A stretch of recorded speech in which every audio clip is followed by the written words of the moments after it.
তারই সমর্থনে আজকে কিছু কথা আপনাদের কাছে আমরা বলতে এসেছি। তাই সেই আপনার আমার সবার প্রিয় সম্মানীয় অধীর রঞ্জন চৌধুরী মহাশয়, আপনারা জানেন যে এবার এই বিধানসভা নির্বাচনে এই বহরমপুর বিধানসভা থেকে তিনি এই বহরমপুর শহরের মানুষের কথা ভেবে, কংগ্রেস কর্মীদের কথা শুনে এই শহরের যে পৌরসভার দুর্নীতি সব দিক চিন্তাধারা করে আমরা আমাদের দাদাকে এই শহরে পরিণত করার জন্য আবার এই বিধানসভা থেকে আমরা মুর্শিদাবাদ জেলা কংগ্রেস, মুর্শিদাবাদের জেলা কংগ্রেসের সভাপতি, শহর কংগ্রেসের নেতৃত্ব, শহর কংগ্রেসের কর্মীরা এবং এই শহরে যে সমস্ত অভিভাবক আছেন, গুরুজন ব্যক্তি, তাদের কথা শুনে আমরা সবটাই দাদাকে বলার পর তাকে আমরা রাজি করাতে পেরেছি। কিন্তু কি দেখলাম আমরা? এই বহরমপুর শহর একটু ভাবার জন্য আপনাদেরকে অনুরোধ করব, এই শহরের ব্যবসাদার সাধারণ মানুষ প্রত্যেকে আপনারা চিন্তা করে দেখুন যে এই বহরমপুর মিউনিসিপ্যালিটি 1998 সাল থেকে 2013 সাল পর্যন্ত এককভাবে তুলে দিয়েছে তার উপরে ভরসা করে, যার নাম অধীর চৌধুরী। তার পরিণাম কি দেখেছেন আপনারা? এই শহরে গঠনমূলক ভাবে মানুষের কথা শুনে পরিকল্পনা করে আপনাদের কাছ থেকে ট্যাক্সের টাকা, আপনাদের ট্রেড লাইসেন্সের টাকা, সরকারের যে সমস্ত স্কিমের টাকা, বিরোধীর জন্য ভোট, তবুও পরিকল্পনা করে কোন কোন এলাকায় কি কি করতে হবে গঠনমূলক ভাবে শরীরীয় নিম্নত নাটক সে সময় ছিল, আক্রমণ ছিল, প্রতিদ্বন্দ্বিতা ছিল, কিন্তু বিরোধী শূন্য থাকলেও ছিল একজনই বিরোধী, যার নাম অধীর চৌধুরী। এই বহরমপুর বিধানসভায় যখনই এই বিধানসভা কেন্দ্রের শাসক দলের যিনি প্রার্থী হয়ে, যিনি এই বহরমপুর শহরে নিজেকে পৌর পূজা করে, তার মাথাটা গেল খারাপ হয়ে। কেন ভাই? তুমি কি ভেবেছিলা যে এই বিধানসভাটাই পৌরসভার মতো মানুষের ভোট অধিকারকে রুখে দিয়ে এই শহরের মানুষ দেখছে, আগামী দিনেও হবে, এই শহরের মানুষ দেখবে।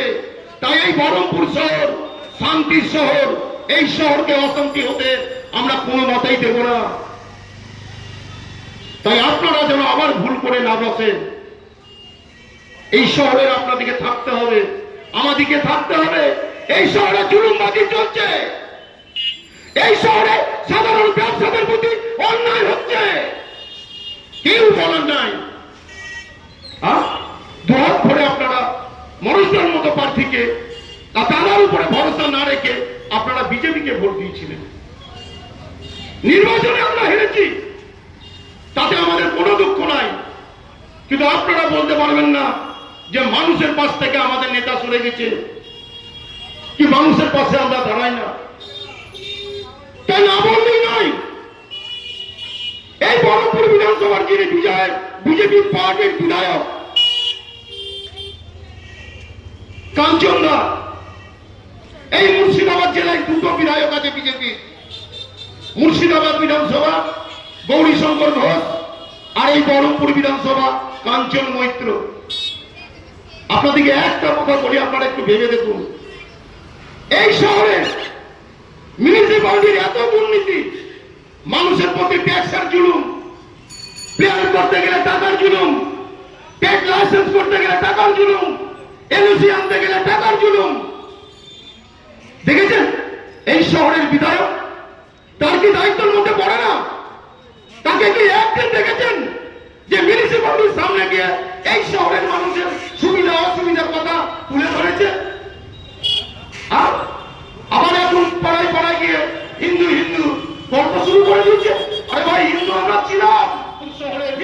নিজেকে পৌরপিতা বলছেন। এই শহরের মানুষ আপনারা জানেন যে এই পৌরপিতা,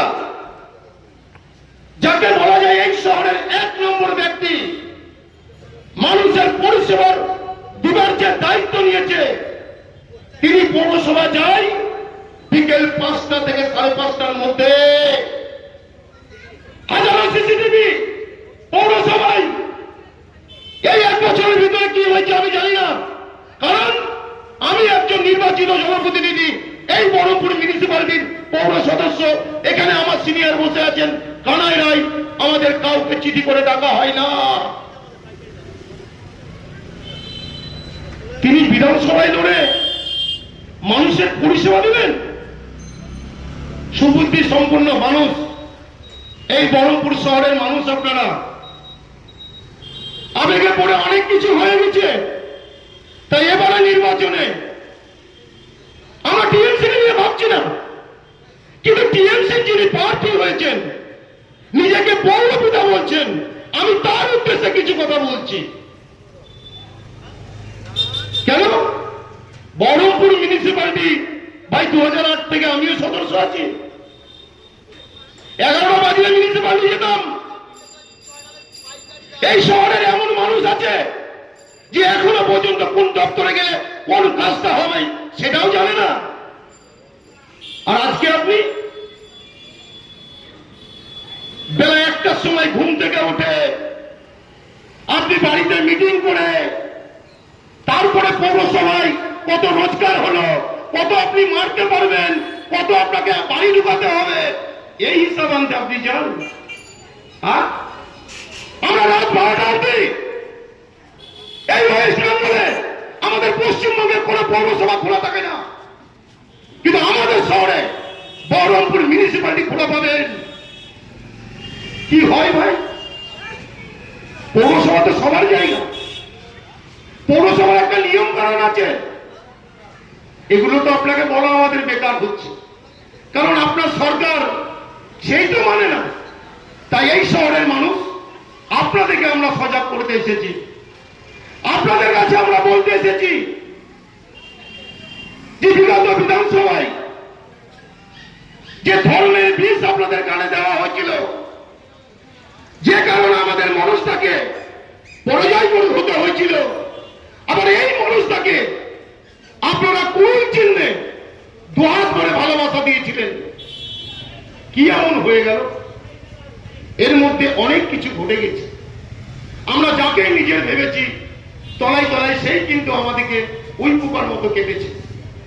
তাই আমাদের কিছু হারানোর নাই, আমাদের কিছু পাওয়ারও নাই, কিন্তু যতদিন বেঁচে থাকবো, অধীরটা যতদিন থাকবে, এই শহরের মানুষের প্রতি যদি কোনো অন্যায় হয়, আমরা অধীর চৌধুরী সৈনিক হিসাবে চুপ করে বসে থাকবো না। হ্যাঁ, আমরা সংখ্যায় কম আছি, আপনি আমাদেরকে আরো কম করে দিতে পারেন, তাতেও আমাদের কিছু যায় আসে না। কারণ আমাদের নেতা হচ্ছে অধীর চৌধুরী, যে মানুষের উপরে ভরসা করে, যাকে বলা যায় জননেতা। আপনি একটা পৌরসভা ভোটে দাঁড়িয়ে সেই ওয়ার্ডের মানুষের প্রতি ভরসা রাখতে পারেন না, আর আপনি বিধানসভায় ভোটে দাঁড়িয়ে জিতে আপনি বিধায়ক হবার স্বপ্ন দেখছেন।